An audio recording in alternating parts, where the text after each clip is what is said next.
नमस्कार, स्वागत छ कार्यक्रम खोज खबरमा। म पुष्कर खतिवडा। समाजमा भएका हरेक घटनामा हाम्रो नजर। जनताको सूचना पाउने अधिकारको सम्मान हाम्रो अभियान। त्यसैले समुन्नत र समृद्धशाली समाजको यात्रा खोज खबरको अन्तिम अभिष्ट अनि गन्तव्य हो। नेपालमा जताभावी नदीनाला उत्खनन हुने र नदी दोहन हुने गरेका घटनाहरू बेला बेलामा सार्वजनिक हुने गरेको छ। नदीलाई सकेसम्म दोहन गर्ने र चरम उत्खनन गर्नेहरूले यसैलाई कमाई खाने भाँडो बनाएका थिए। यही दोहन र अवैध उत्खनन रोक्न सरकारले पुस 20 गते देशभरका जिल्ला प्रशासन कार्यालयहरूलाई निर्देशनात्मक पत्रचार गर्यो। सरकारको निर्देशनपछि मापदण्ड विपरीत रहेका सबै क्रसर उद्योगहरू अहिले बन्द छन्। तर बाराका नदीमा आश्रित समुदाय भने आफ्नो रोजीरोटी खोसिएको भन्दै गुनासो गर्न थालेका छन्। अझ विकास निर्माणका काममा आवश्यक नदीजन्य पदार्थको बिक्री समेत ठप्प हुँदा विकासे काम त प्रभावित भए नै, साथै कामदार र मजदुरहरू पनि मारमा परेका छन्। हेरौँ यो रिपोर्ट।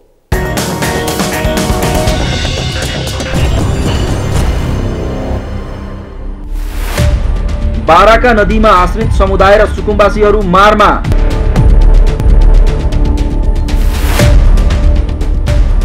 नदीजन्य पदार्थको उत्खनन रोकिँदा रोजी रोटीको समस्या। उचित व्यवस्थापन गरी रोजगारी दिन सरकारसँग माग।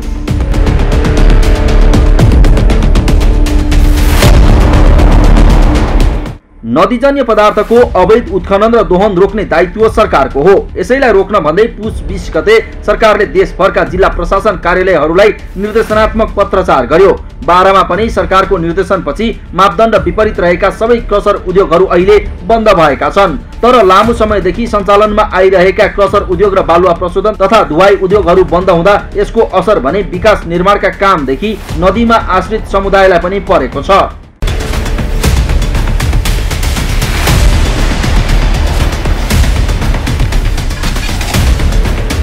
सरकारले क्रसर उद्योगको नदीजन्य पदार्थ निकासी रोक्नु सकारात्मक हो। तर यसले निर्माण सामग्रीको अभाव हुनेदेखि साना ठुला विकास आयोजनाहरू पनि प्रभावित बनेको छ।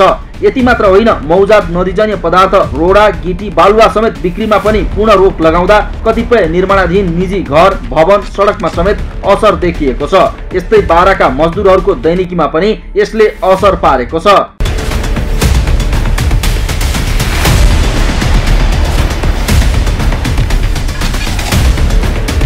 खोला बगरमा आश्रित बाराका सयौं सुकुम्बासी यति बेला हातमुख जोड्न समस्या भएपछि मारमा परेका छन्। यस्तै बाराका 2000 भन्दा बढी ट्र्याक्टर व्यवसायीहरू 8 महिनादेखि मारमा छन्। बारामा 2 उपमहानगरपालिका, 5 नगरपालिका र 9 गाउँपालिका गरी 16 स्थानीय तह छ।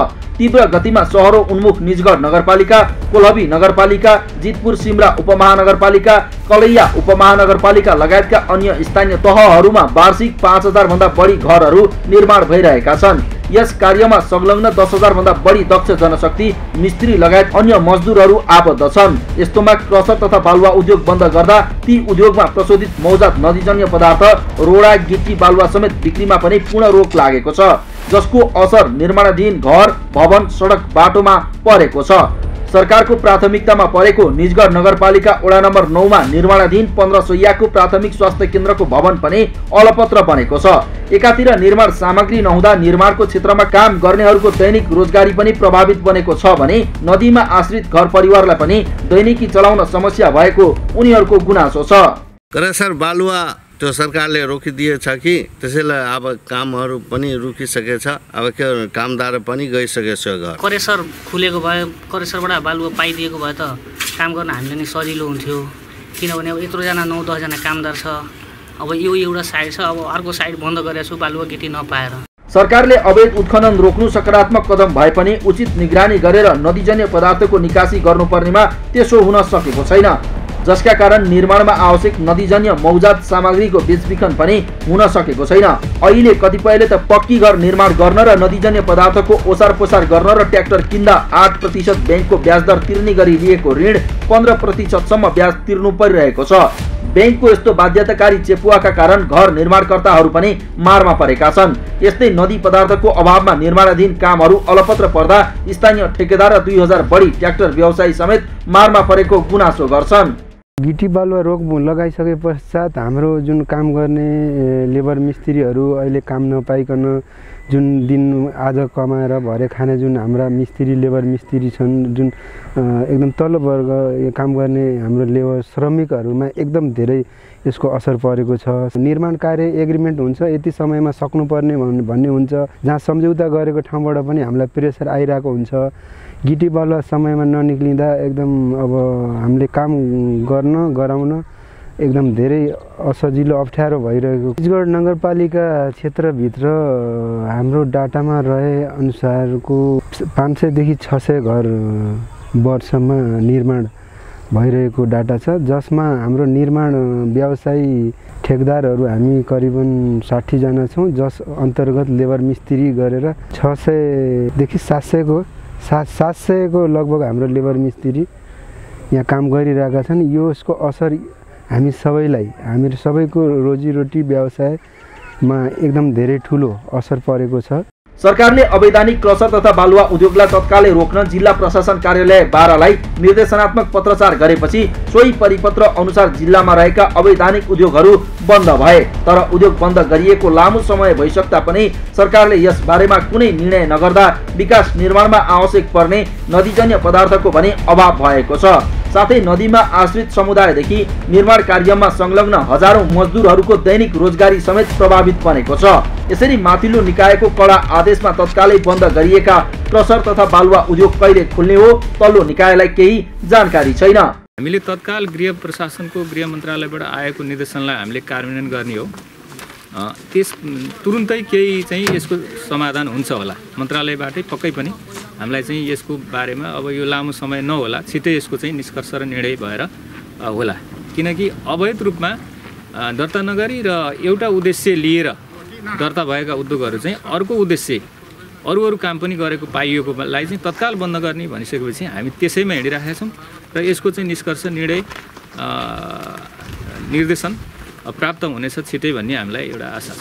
गृह मन्त्रालयले देशभरका अवैधानिक क्रसर र बालुवा प्रशोधन उद्योगहरू बन्द गर्न जिल्ला प्रशासन कार्यालयलाई निर्देशनात्मक पत्रचार गरेसँगै बारामा रहेका अधिकांश क्रसर उद्योग र अवैधानिक बालुवा प्रशोधन उद्योगहरू बन्द छन्। क्रसर उद्योगहरूमा रहेको मौजात नदीजन्य पदार्थ रोडा गिटी बालुवा समेत बिक्री समेत हुन सकेको छैन। यसले कयौं साना ठुला विकास निर्माणका आयोजनाहरू पनि प्रभावित भएका छन्। यस्तै देशभरका लाखौं श्रमिक मजदुरको दैनिकी पनि कष्टकर बनेको छ। तसर्थ यसतर्फ सरकारको उचित ध्यान जाओस्। खोज खबरका लागि बाराबाट जितलाल श्रेष्ठको रिपोर्ट।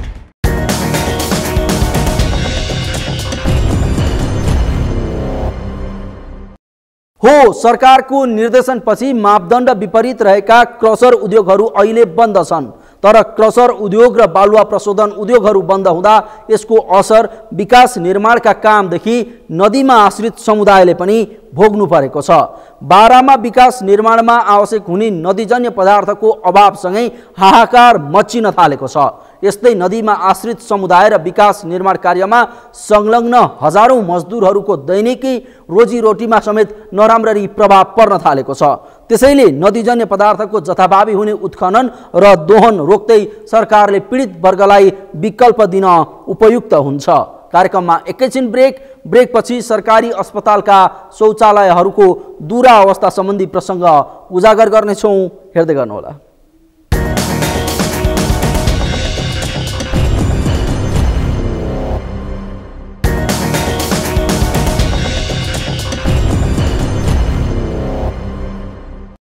ब्रेकपछि स्वागत छ। कार्यक्रम हो खोज खबर।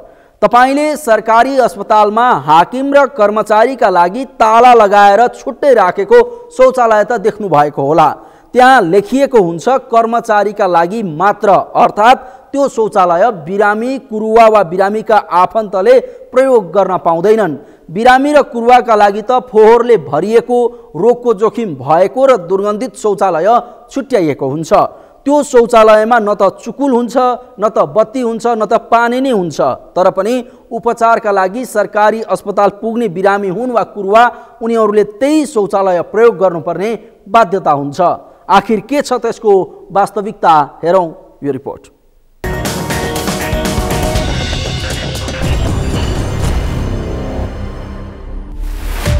सरकारी अस्पतालहरूका शौचालयको कन्त बिजोग।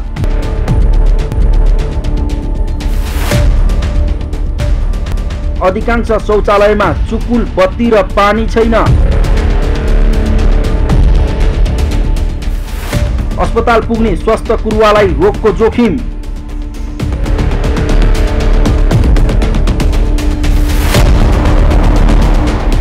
संक्रमण वा रोग लागेमा मानिस उपचार गर्न अस्पताल जान्छन्, तर नेपालका अधिकांश अस्पताल र त्यसमा पनि सरकारी अस्पतालमा पुग्ने हरेक बिरामी र स्वास्थ्य मानिस पनि अस्पतालको फोहोर र दुर्गन्धले बिरामी भइयाला कि भनेर डराउनु पर्ने अवस्था छ। कुनै पनि संक्रमण र रोग फैलिन नदिन अस्पतालका शौचालय सबैभन्दा व्यवस्थित हुनुपर्ने हो, तर विडम्बना देशका अधिकांश सरकारी अस्पतालका शौचालय यति दुर्गन्धित र फोहोर हुन्छन् कि त्यहाँ जाने मानिस मुख थुनेर जानुपर्ने बाध्यता हुन्छ। यति मात्रै कहाँ हो र, सरकारी अस्पतालका ती दुर्गन्धित र फोहोर शौचालय जाने स्वस्थ मानिस पनि बिरामी हुने खतरा हुन्छ। नपत्याए सरकारी अस्पतालका यी फोहोर र दुर्गन्धित शौचालय हेर्नुहोस्।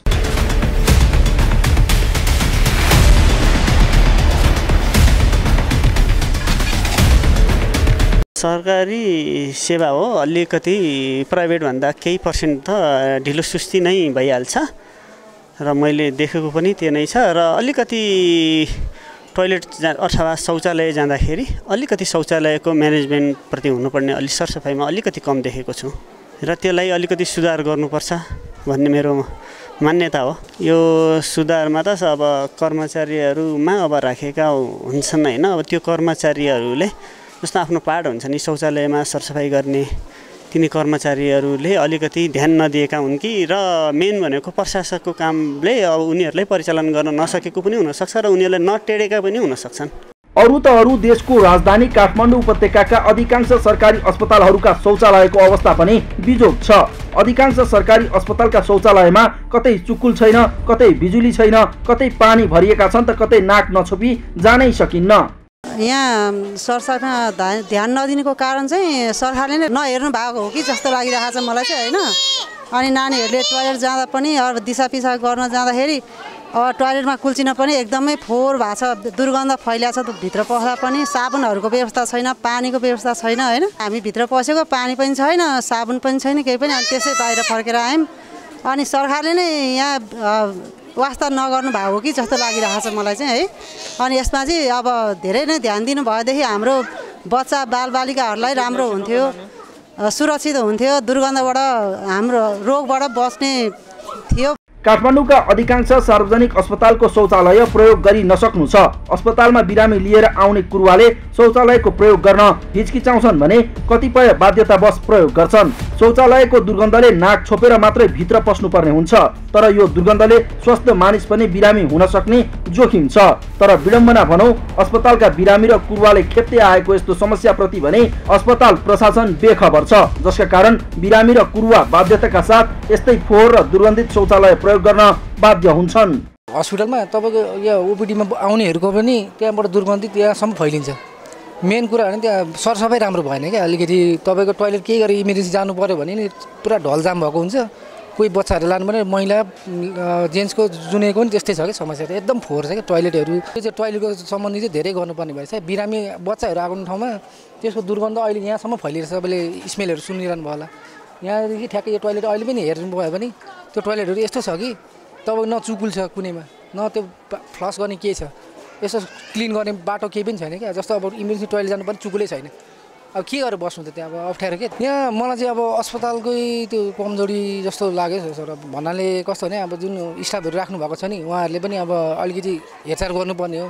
जस्तै तपाईँको बिबी कोइराला धरानमा भनेको यस्तै भए पनि तर उहाँको चाहिँ क्लिन भइरहेको हुन्छ कि जतिखेर पनि त्यो फिनेलहरू हाल्ने यताउति त्यो दुर्गन्ध नफैलिने कसरी होस् त्यो गरिरहेको हुन्छ। तर यहाँ चाहिँ त्यो अलिक सिस्टमै भएन। तपाईँ त्यहाँ क्यामेरा लगाएर पनि हेर्नुहोस् कि त्यो टोयलेटको गतिविधि हेर्नुहोस्, न उयो छ न के छ, केही पनि छैन। यो सिस्टम अलि भएन। हाम्रो सरकारी हस्पिटल भन्नु त अब सरकारी स्वास्थ्य जनसङ्ख्या मन्त्रालयको सचिवज्यू पनि आउनुभएको थियो। उहाँले पनि त्यतिखेर इन्टरभ्यूमा राम्रो बयान गर्नुभयो। तर त्यो फलोअप चाहिँ अब गर्न लाउनु पऱ्यो क्या स्टाफलाई अलिक कार्यशील गर्न लाउनु पऱ्यो किनभने यहाँ अलिकति धेरै गति छाडक टाइपको भइरहेछ क्या मेरो पनि पहिलो एक्सपिरियन्स मैले यहाँ बटुल्दैछु सरकारी अफिस हस्पिटल भनेर चाहिँ कान्ति बाल हस्पिटलको बारेमा धेरै सुनेको थिएँ मलाई चाहिँ एउटा कुरा चाहिँ चित्त नबुझेको नानीले सुसो आयो भनेर भन्यो होइन टोइलेट गएको अब भन्न त नहुने होइन अब त्यो महिनावारीको प्याडहरू हुन्छ नि जताततै फैलिएको जताततै हुन्छ नि त्यहाँभित्र पस्न नपाउँदाखेरि एक किसिमको अब त्यस्तो ठाउँमा त्यो बच्चालाई टोइलेट दिसा पिसाब कसरी गराउने एक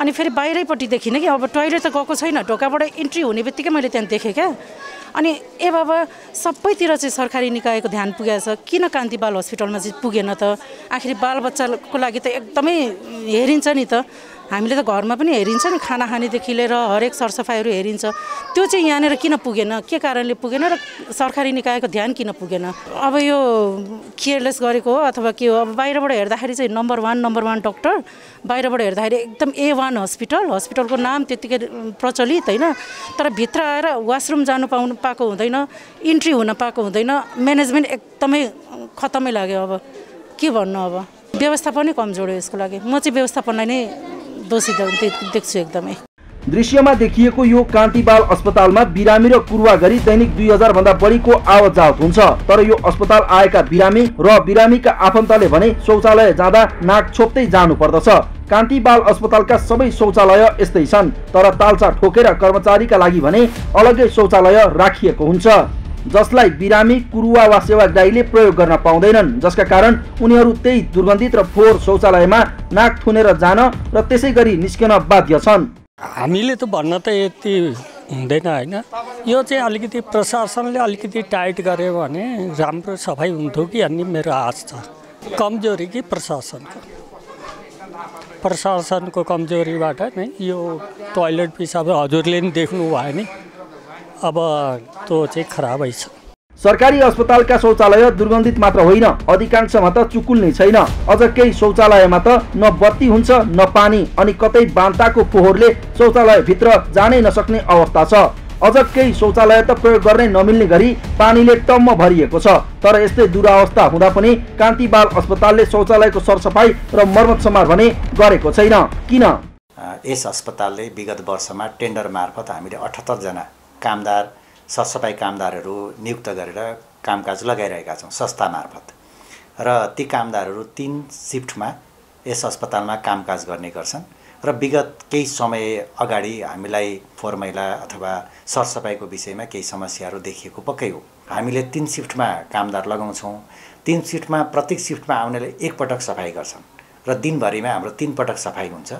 तर मान्छेहरूको फ्लो बाक्लो छ र बाक्लो भएको कारणले गर्दा पटक पटक त्यो शौचालय लगायत प्रयोग हुँदाखेरि सरसफाइ एक पटक गरेकोले त्यो 3-4 घण्टाको अवधिसम्म त्यो सफा नरहने कारणले पनि दुर्गन्धहरू केही बढ्ने फेरि अर्को चरणको सरसफाइ कर्मी आएपछि फेरि सफा हुने केही समयपछि त्यो फेरि बढ्ने जस्तो चाहिँ भइरहँदो रहेछ बच्चाको अस्पताल भएको कारणले के पनि हुँदो रहेछ भने अरूकोमा एकजनासम्म कुरुवा थप जाने हाम्रोमा 2 जना कुरुवा हुनुहुन्छ किनभने एकजना बच्चासँग बस्दिनु पर्यो एउटाले अब औषधि लगायतको सामग्रीहरू बाहिरबाट खानेकुराहरू ल्याइदिनु पर्यो लगायतको कामहरू गर्न परिवारको 3 जनासम्म बिरामी सहित आउनुपर्ने भएकोले पनि मान्छे चाहिँ फ्लो चाहिँ धेरै छ र त्यसलाई तपाईले भने जस्तो अब हामीले यो सरसफाइ कर्मीहरूसँग पनि एकचोटि समन्वय गरेर फोहोर मैलालाई अलिकति नियन्त्रित गरौँ र विशेष गरेर टोयलेट बाथरुमहरूलाई बढी सरसफाइ राख्नुपर्छ भन्ने कुरामा हामीले अस्ति त भनेका पनि थियौँ एकचोटि हामीले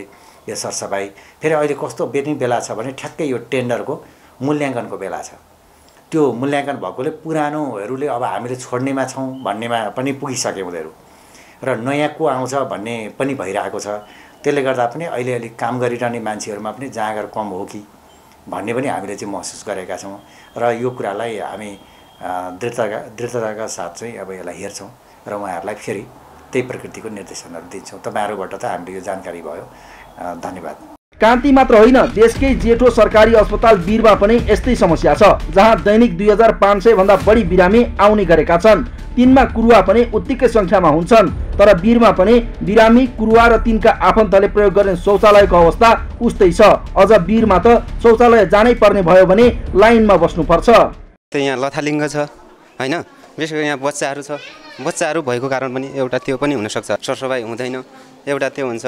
अनि अर्को कुरो के देख्यो भने यहाँ टोइलेट, यहाँको टोइलेटहरू खासै त्यति प्रभावशाली देखिएन, दुर्गन्धी छ। भित्र गयो भने त्यहाँ फोहोर छ, त्यहाँ पानी पनि खासै त्यति राम्रो छैन, सफा छैन।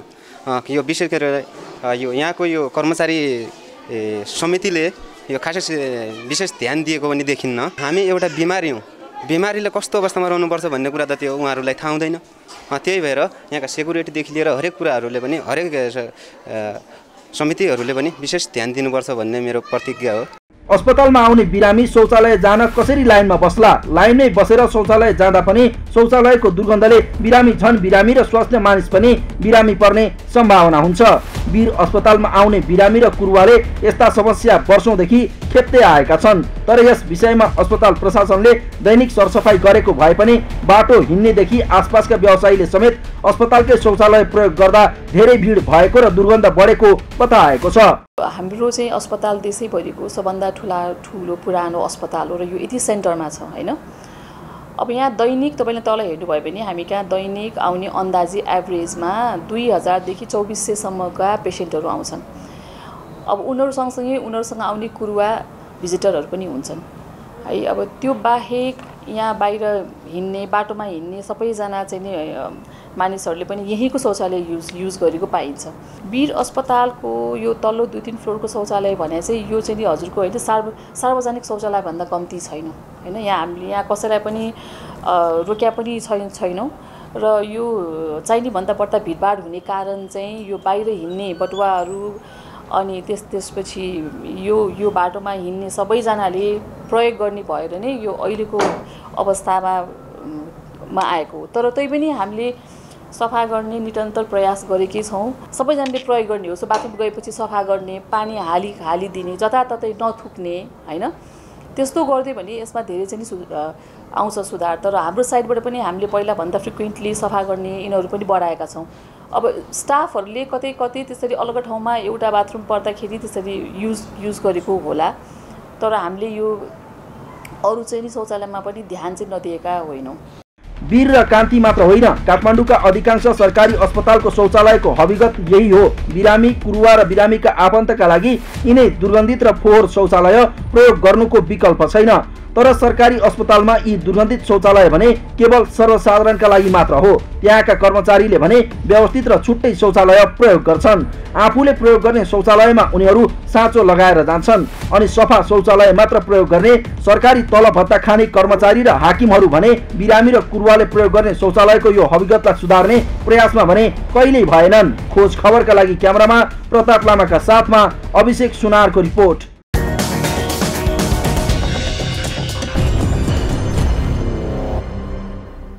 हो, कुनै पनि संक्रमण वा रोग लागे मानिस निको हुन उपचारका लागि अस्पताल जाने गर्दछ। तर नेपालका अधिकांश सरकारी अस्पताल पुग्ने स्वस्थ मानिसहरू पनि अस्पतालको फोहोर र दुर्गन्धले बिरामी भइएला कि भनेर डराउनु पर्ने अवस्था छ। काठमाडौँकै सरकारी अस्पतालका शौचालयहरू समेत प्रयोग गर्न लायक छैनन्। त्यसैले यसको सुधारका लागि सबै सरकारी अस्पतालहरूको चासो जाओस्। हवस् त, आजलाई कार्यक्रम खोज खबर यति नै। कार्यक्रम खोज खबरका विषयमा कुनै प्रतिक्रिया छन् भने हामीलाई khojkhabar@sagarmatha.tv मा इमेल गर्न सक्नुहुन्छ अथवा फोन नम्बर 01570 6074 मा फोन पनि गर्न सक्नुहुन्छ। लुकेका र लुकाइएका खबर निरन्तर जारी छ। नेपालको पहिलो न्युज च्यानल सगरमाथा टेलिभिजन हेर्दै गर्नुहोला। नमस्कार।